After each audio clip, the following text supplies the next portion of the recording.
Hello, everyone. Welcome to Zoom. I'm sure you've had plenty of it of late. Today's topic is something that has been increasingly important to me and to Strawberry Bank Museum as we grapple with what has been called the most important initiative that Strawberry Bank has ever undertaken. And that is the Sea Level Rise Initiative. And it's important because it's a direct threat to many of the buildings that many of you probably know perfectly well. But so let's get going here. We don't have a ton of time, and I want to make sure we get through this. So Strawberry Bank Museum is this beautiful, idyllic setting in the south end of Portsmouth. It's basically this whole area right in here, and of our main concern today, of course, is what is called Puddle Dock, what used to be a waterway. You can see the beautiful Piscataqua River in the foreground. And if we flop around here, you can see the river in the background now, the skating rink in the front. And this area here is the area of concern. So although it's a beautiful setting, it is plagued by a couple of things. One, you have higher elevations in this image.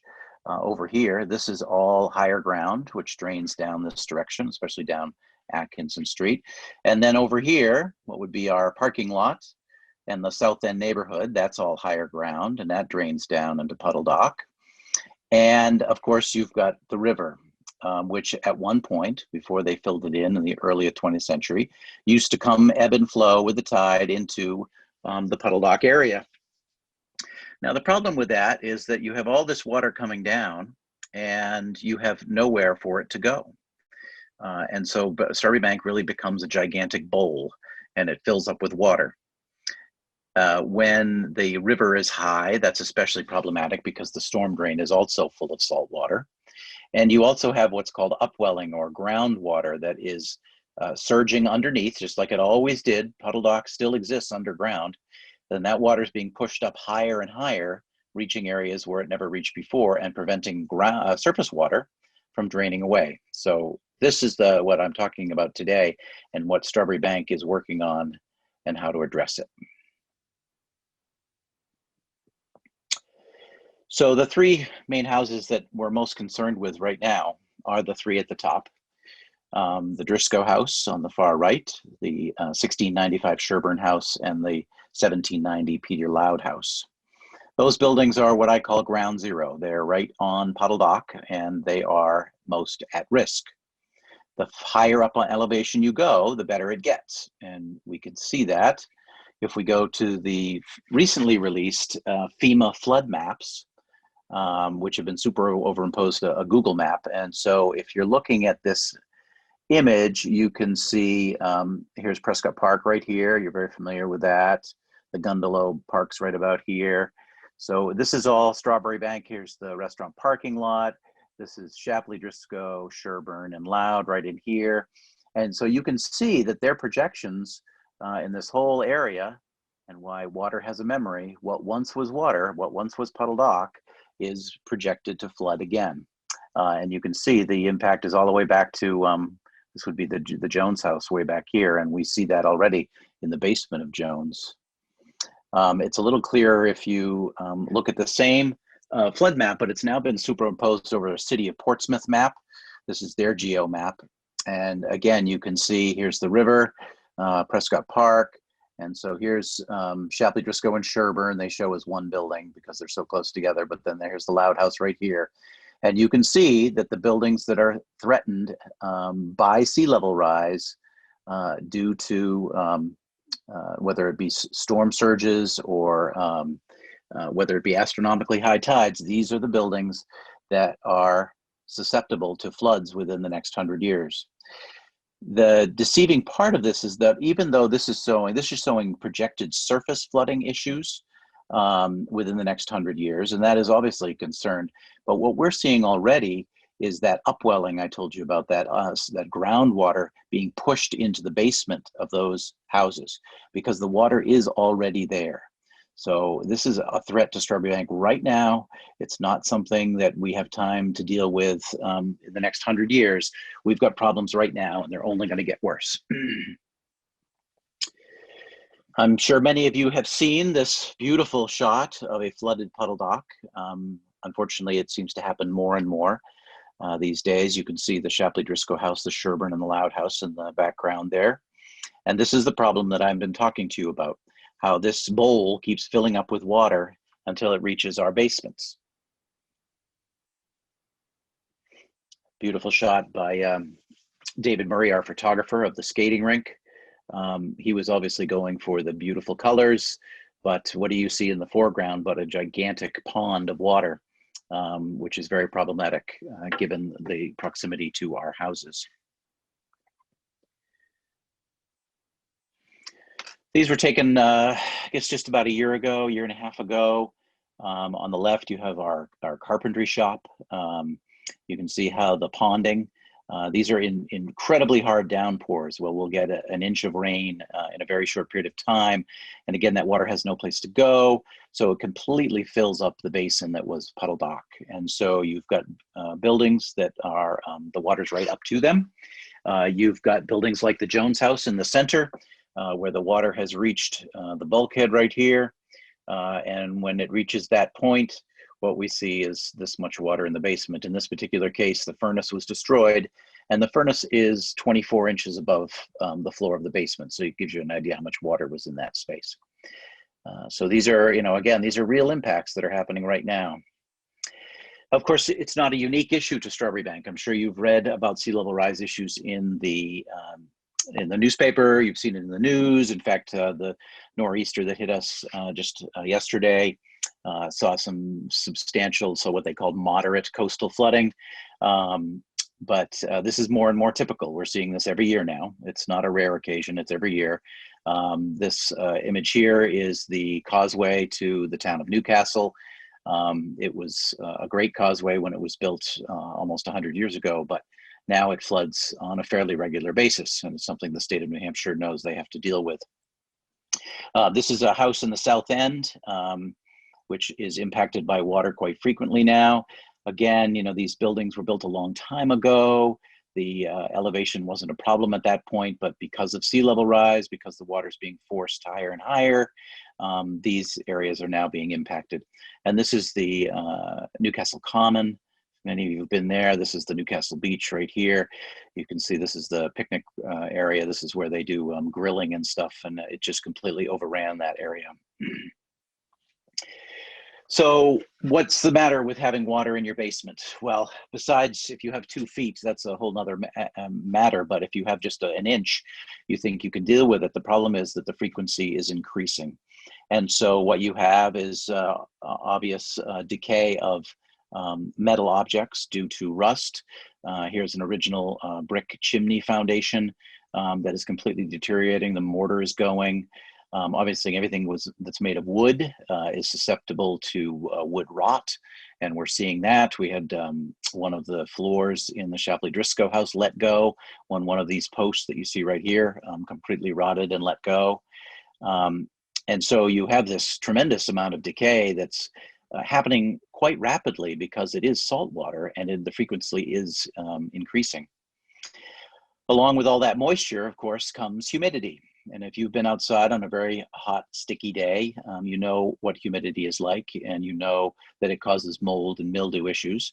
So here's a readout from the Shapley Driscoll house that we did several years ago, showing the relative humidity for a 6-month period between 80 and 90% in that basement of that building. And so when you go to that building, this is what you see. You see mold and mildew growing.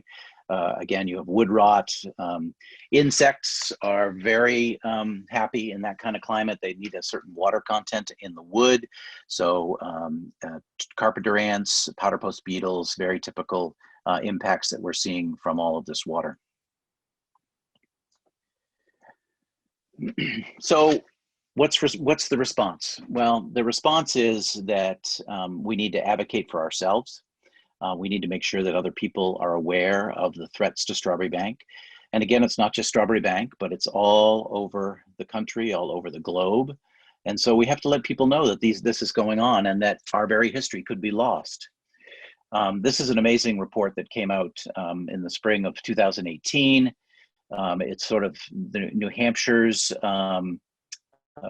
report, if you will, on the impacts of climate change.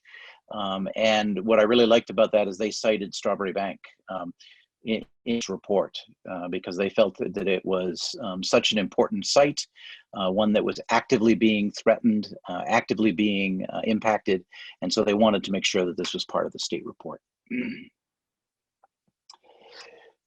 And of course, we have to respond. So we do research, we kind of understand what's going on as best we can.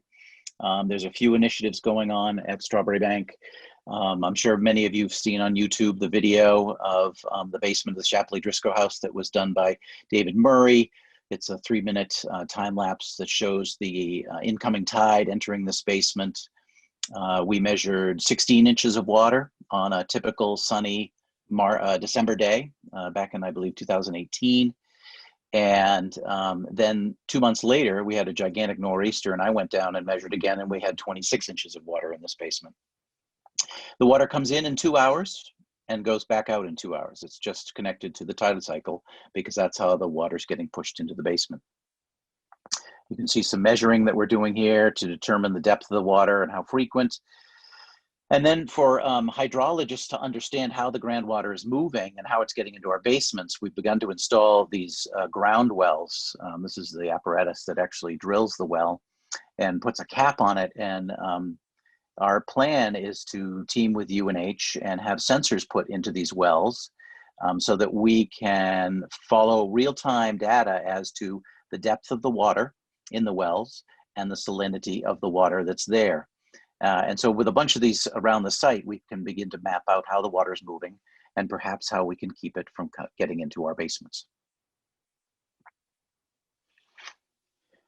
The City of Portsmouth is undertaking its own vulnerability assessment. Obviously, they've got a much larger area to be concerned about, but they did invite Strawberry Bank to the table to talk about the issues that we're seeing at Strawberry Bank. I was a member of the Citizens Advisory Committee for this effort. And one of the things that Strawberry Bank added to that conversation was the impact of groundwater. The city was really focused on surface flooding issues because that's what we see. The roads are being closed and seawalls being breached. But there's a clear and current impact from groundwater intrusion. And so now they've taken a step back and they're trying to understand what those impacts may be and how wide that is in the city of Portsmouth. Basically, my job of late has been to advocate for what we're doing, just like this talk right here.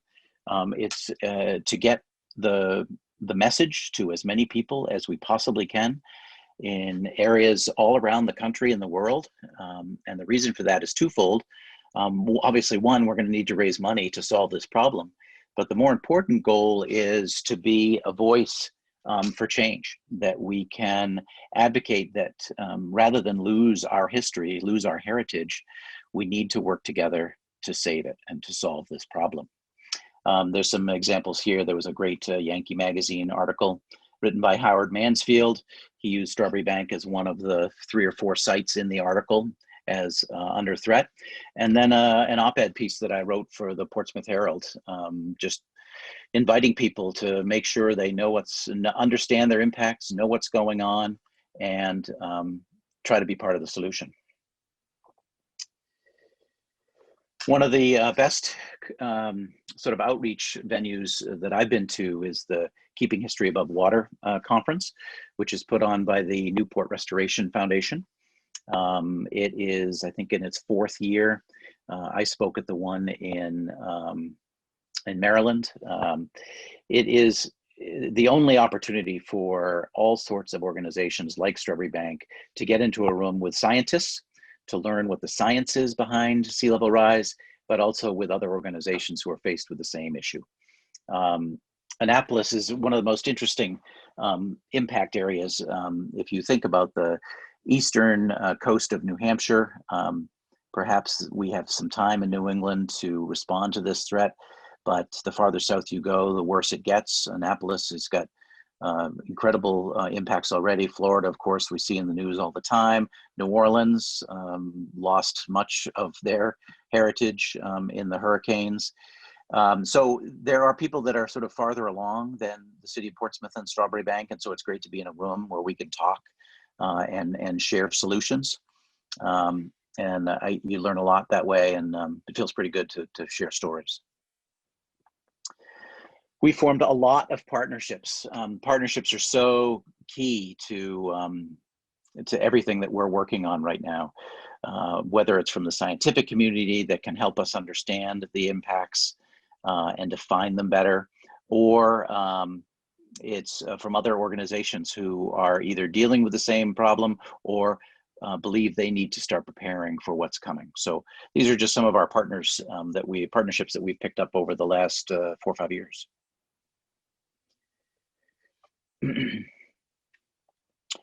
So the museum is in the capital campaign. I think many of you know that. One of the things we added to the capital campaign was the Sea Level Rise Initiative. Basically, there are going to be things that Strawberry Bank can do to help itself. And then there are going to be the larger problems that are going to have to be solved with help from the city of Portsmouth and probably the state of New Hampshire. So this money is to really help us look at each particular building as a case-by-case basis, understand the impacts, and then begin to adapt those buildings to take on the problem.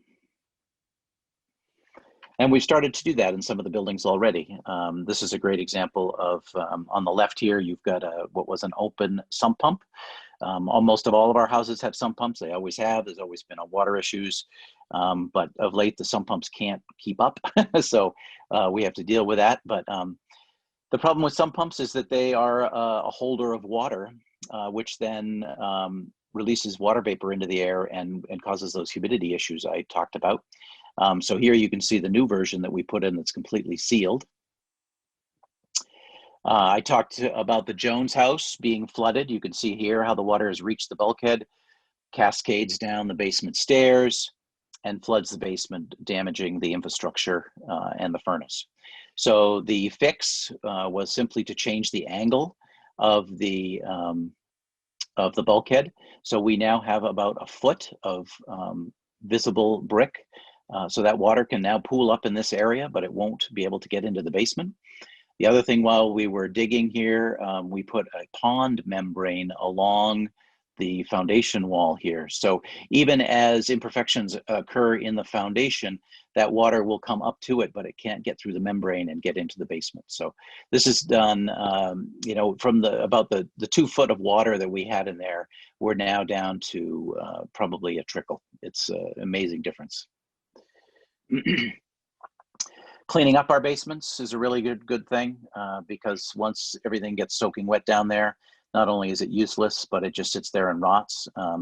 So these are what we like to see our basements look like when we're done. This is part of the sad story here. This is the Peter Loud house. This is the basement of the Peter Loud house. You can see the plaster on the ceiling here. This was a finished space. This was called a summer kitchen. And this area right here, there used to be a huge hearth that they would use to do open hearth cooking in the summer months when it was hot. They would actually use this on here because it was cooler. This chimney base sat in salt water for so many decades that it literally rotted the brick until it was so soft and crumbly we couldn't save it. And more importantly, though, the brick acts as a wick, and it was wicking the water up into the stack all the way up to the first floor, so that the damage was continuing up above. We made the difficult decision. The only way we could stop that process was to put in a material, in this case granite, that would prevent that water from wicking up. So we have preserved the rest of this chimney stack, but we've lost this piece of history. And in my humble opinion, this is one example of other things that are going to happen in this country to save what we can. Some things are going to be lost. It's just, that's the way it's going to be. Some other examples of work that we've done around the site. This is a perimeter drain system in the Loud house. So you can see all these drains are actually coming along the foundation all the way around it. gathering the water that may try to enter this basement, depositing into the sump pump, and then it's discharged out. In the Jones house, now that we've got the water under control, we put in a humidification system. This allows that any water that may come in or any moisture that comes in will immediately be evaporated within a very short period of time, which keeps the insect issue away and mold and mildew issues at bay as well. If we don't need to do a concrete floor like you see over here, again, this is the Loud house, so it's right on Puddle Dock. The houses that are higher up may have water issues, but they're much less. And so what we can do here, in this case, is do a moisture membrane. You can see the plastic right here. We cover it with rock, and we make sure that any elements aren't down into that moist area. So in this case, we've put the support columns on concrete block to keep them high and dry, so that they won't corrode if there is a water issue. So at Strawberry Bank, it was not our intent, being a museum, to teach about sea level rise, about what it is and the impacts, but we realized that we are a venue and we have a voice. And so we decided that, in fact, rather than being something we might do down the road after all of the problems have been solved, we needed to teach this problem to our visitors now. And so we began to design a gallery exhibit that will open up in the gallery space, probably, if not in 2021, and certainly in 2022. It's going to be done probably by May or June. We just have to wait for the pandemic to settle down so people can enter the gallery safely. This is one of the panels. We have partnered with the City of Portsmouth on this project. The City of Portsmouth gets money from the EPA, and part of that money has to be used for public outreach. And the city recognizes that Strawberry Bank has a much better voice and much better venue for public outreach than the city is itself. So they have partnered with us, and this particular board, you can see here, is all about stormwater, what it is, where it goes. So, you know, if water goes into this drain right here, do people know where it goes? And if they know where it goes, are they careful about what goes down that drain? And how can we minimize what goes down that drain so that we're not putting water, in this case, in the Passaiquoddy River, which is then going to bubble up into the Strawberry Bank's basements? So how do we control stormwater is what this panel's about.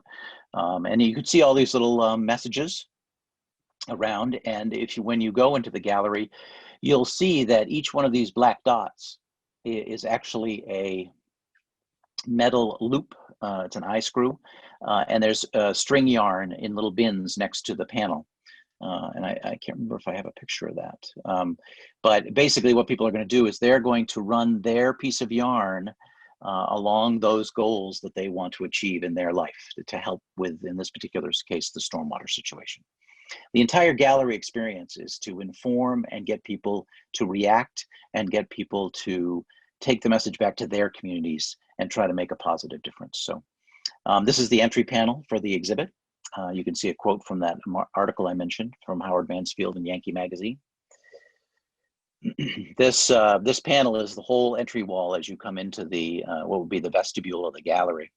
We're going to be adding what's called a gobo light, and it will simulate waves and water on the ground of the vestibule. So as you enter, there'll be not just a visual experience, but you'll actually feel like you're walking on water. This is one of the most exciting components of the gallery exhibit. So if you picture the gallery, there's a single window that faces east, and it faces down Puddle Dock. You can see, for example, the Liberty Pole from that perspective. What we wanted to do, because we are a museum, but we also wanted to teach about sea level rise, we wanted to show visitors how that view shed, how that viewscape changed over time. So in this particular case, we wanted to show what the Puddle Dock venue or viewscape looked like before European inhabitants moved here. So here you have one of the Algonquin tribe in their birch bark canoe doing some gillnet fishing. And then you could see the banks of what was the Puddle Dock Inlet, and then the river in the background, and Kittery in the way background.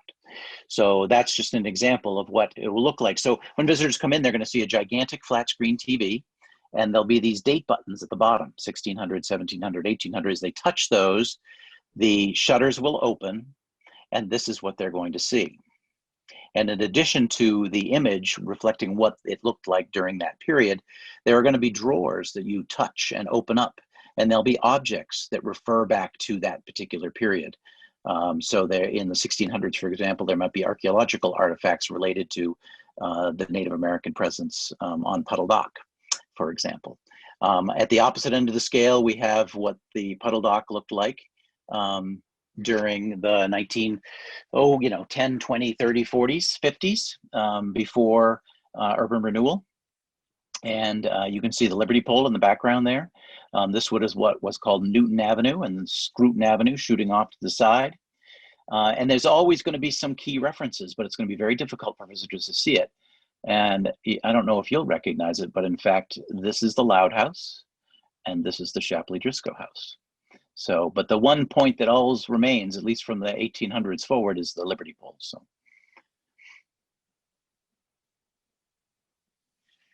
So the real goal of this is, despite we want to show the history, the evolution of that view shed, we also want to engage people into making a choice. And so you can see the last button up here is the future. And we talked a lot about what to do for imaging for the future. And we finally actually changed this button, this future button. It's actually going to be two buttons. And the future is going to be if we react and if we delay. And so you can see, if we don't get moving on this issue and respond and adapt, this is perhaps what happens to Strawberry Bank over time. However, if we do work together and we do come up with solutions and we do adapt, perhaps we can have more 4th of July celebrations like we've experienced in the last decade. Some of the other imaging from the gallery exhibit, again, partnering with the City of Portsmouth for some of the data they've collected. And just much of the material that I've gone through with you today.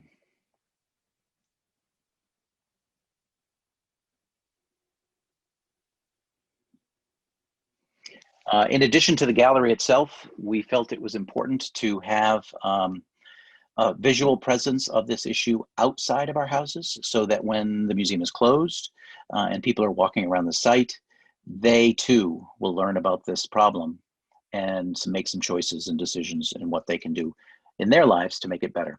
So this is a new panel that's right across the front entrance of the Shapley Driscoll House.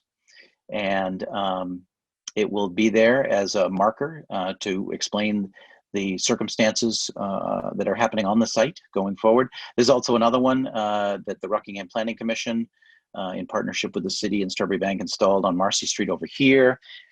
So that's an important story. There's this one right here, actually. And this is a fun one because it actually shows you projected flood levels on these little markers right here. And I can tell you that this site right here, this is the 100-year storm, how high the water might get. If you were to put this on the foundation of the Loud House, it's about 3/4 of the way up the brick foundation. That's how much water this would be on Puddle Dock. So that's my tale. There's some unbelievable resources on our website under the Sea Level Rise Initiative section. The City of Portsmouth as well. I leave you with the thought that if you don't believe that there's impacts in your lives from sea level rise, that you need to dig a little bit deeper and ask some questions. All communities should be involved in this, whether it's for surface water issues, river flooding, ocean flooding. It's going to become a problem in every community. The FEMA flood maps that I mentioned to you, which were recently updated, became a big topic in all communities because it's related to flood insurance. And so that's been a really good way for people to understand the impacts, the potential impacts in their particular areas. They're available for free on the internet. You can search by your own address. But even if your address, maybe you're high up on a hill, but maybe there's something in the center of your town that you're completely in love with, whether it's a historic house or maybe just a friend's home. You'd be surprised how the impacts can be found just about everywhere. So thank you very much. And I guess I can open it up for questions. All right, and I invite anybody with a question to type that right into chat, and I will present those questions to Rodney. Rodney, I'd like to start with our first question. What impact, or do you have a sense of what impact the Prescott Park Master Plan will have on Puddle Dock?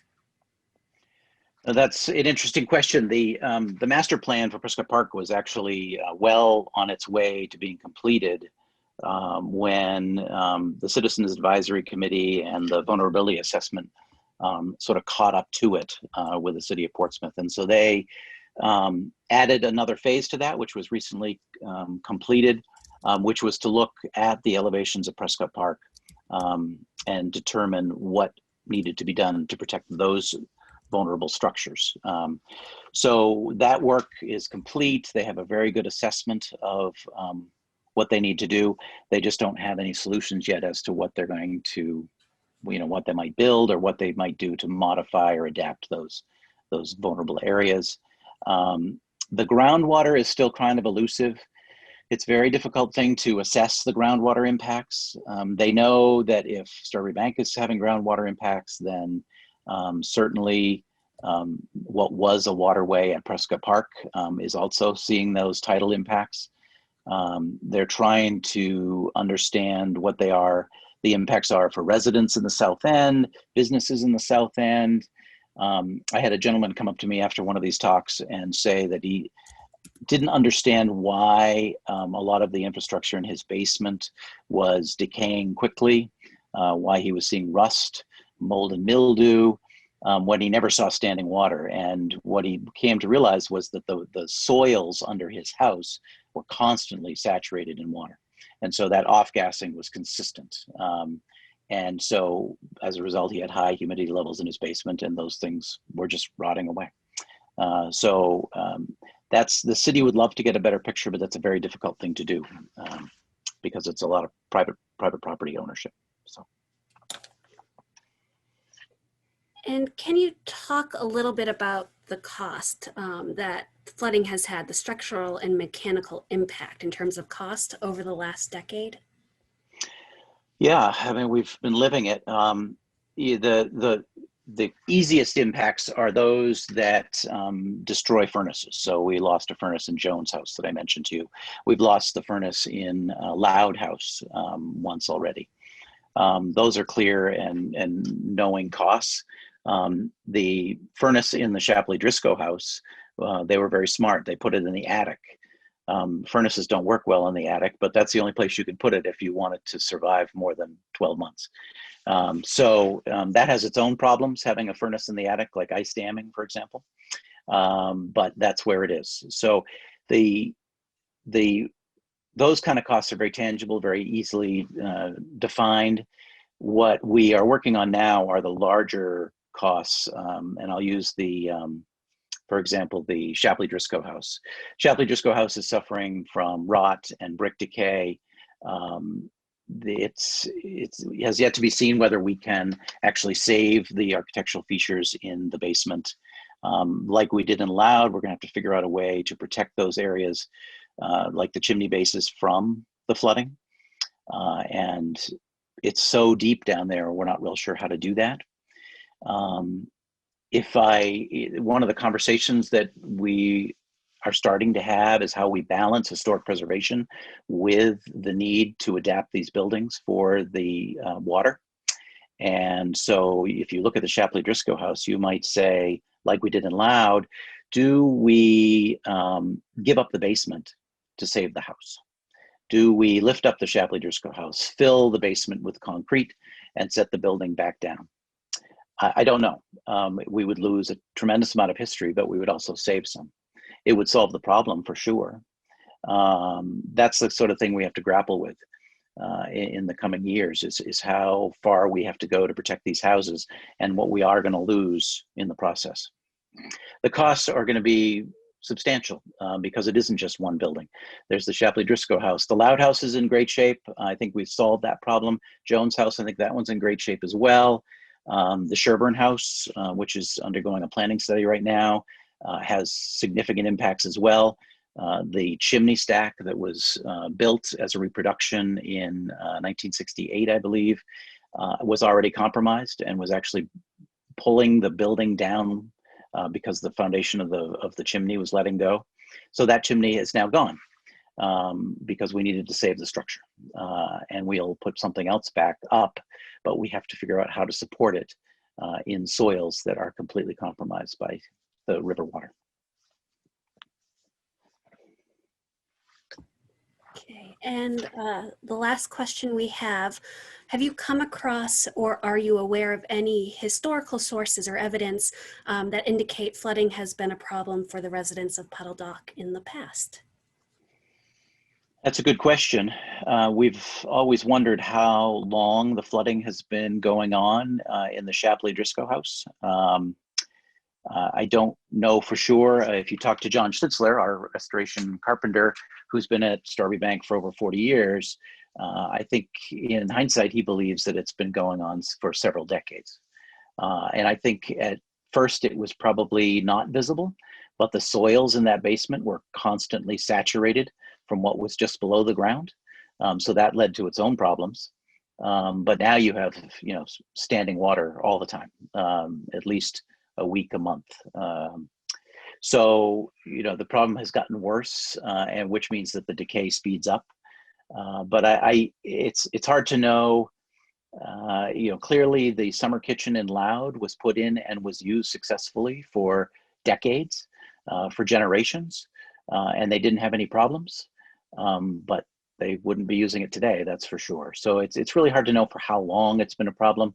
And certainly the filling in of Puddle Dock plays a role in how the groundwater moves and to what elevation it's getting to. But I'm pretty sure it's pretty safe to say that over the last 30 years or so, the impacts have gotten much, much worse, especially in the basements. And then the surface flooding is even more recent. I think those of us that have been at Strawberry Bank or in the neighborhood for the last decade, all of a sudden we can count the number of times that Puddle Dock has been filled up with water due to heavy torrential rains every year. It's not like, oh, wow, I haven't seen that before. It happens all the time. So I think that's accelerating as well. But I don't think that was a long-term impact. I think that's more recent. So. And I do have one more question that came up. We've talked about the specific solutions we've had in the houses with flooding problems, like the membranes that you put down. But do we have a viable solution to protect the entire bank? Are we taking steps, even in those houses who haven't had a flooding problem, to prevent these issues?